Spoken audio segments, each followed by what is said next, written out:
আসসালামু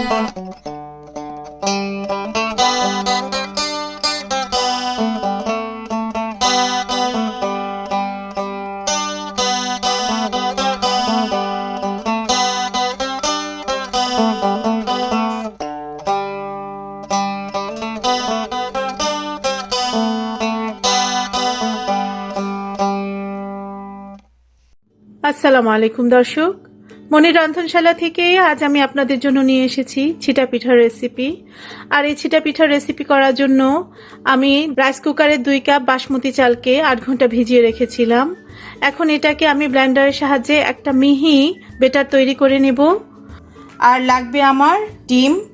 যেহেতু এখানে আমি 2 কাপ চাল নিয়েছি, আমার একটা ডিমেই হয়ে যাবে।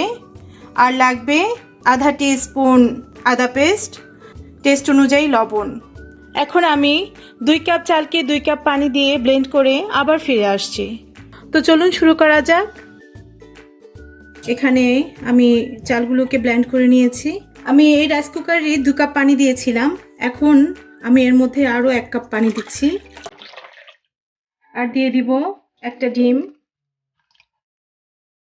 দিয়ে দিব স্বাদ অনুযায়ী লবণ, দিয়ে দেব আধা টিস্পুন আদা বাটা। এখন এটাকে আমি ভালো করে ফেটে নিব। ফেটিয়ে আমি 10 মিনিট এটাকে রেস্টে রেখে তারপর আমি পিঠা বানাবো। দেখুন দর্শক, এরকম একটা পাতলা পেস্ট হবে। এর চেয়ে ঘন হলে পিঠাটা সুন্দর হবে না। এখন চলে যাচ্ছি পিঠা তৈরিতে। এটাকে অবশ্য আমি 10 মিনিট এরকম রেস্টে রেখে দিয়ে তারপর আমি এটা দিয়ে পিঠা বানাবো।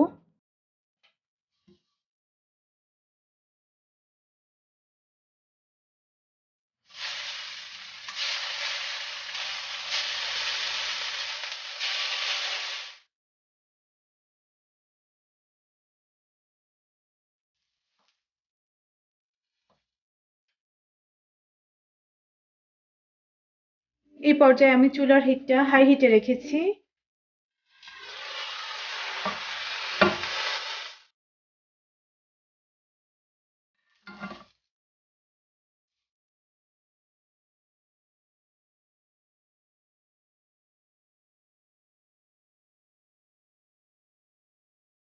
ভিউয়ার্স, আর একটু অয়েল ব্রাশ করে দিচ্ছি।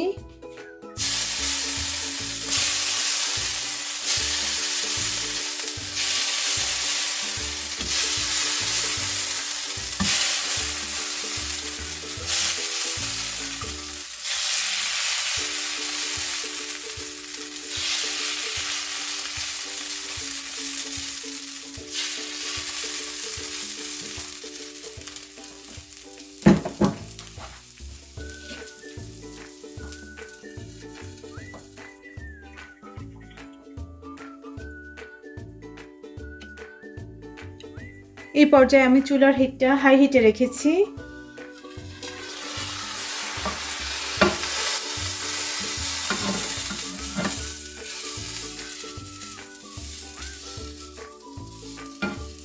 আমি যে ছিটা পিঠাটি করেছি সেটি একদমই ট্রেডিশনাল পদ্ধতিতে করেছি। আর এই ট্রেডিশনাল ভাবে বানানো পিঠার মজাই অন্যরকম।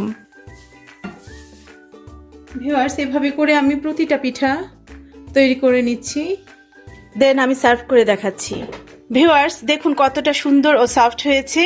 আশা করছি আজকের রেসিপিটা আপনাদের কাছে ভালো লেগেছে। তাহলে আজ এই পর্যন্তই। আগামীতে ইনশাল্লাহ আবারও অন্য কোনো রেসিপিতে আপনাদের সামনে হাজির হব। ততক্ষণের জন্য আল্লাহ হাফেজ।